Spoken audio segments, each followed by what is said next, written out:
چشم تر کا مطلب ہے بھیگی آنکھیں، گیلی آنکھیں، روتی ہوئی آنکھیں. اللہ بے نیاز ہے کا مطلب بتائیے.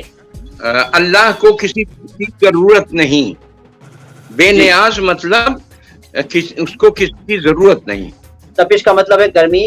ہجوم کا مطلب ہے بھیڑ. سبب کا مطلب ہے کارن، وجہ. اور حیوان کا مطلب سر پوچھ رہے ہیں یہ شاعر دانش جی. حیوان جانور. جانور جانور.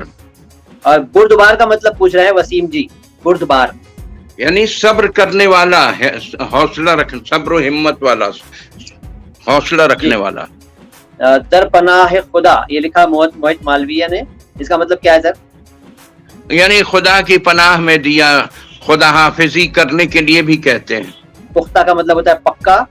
فارسی زبان کہاں کی یا کون سے ملک کی ہے یہ پوچھ رہے ہیں بھائی. ایران کی ہے. ایران کی ہے جی. اور تاجکستان اور افغانستان میں بولی جاتی ہے.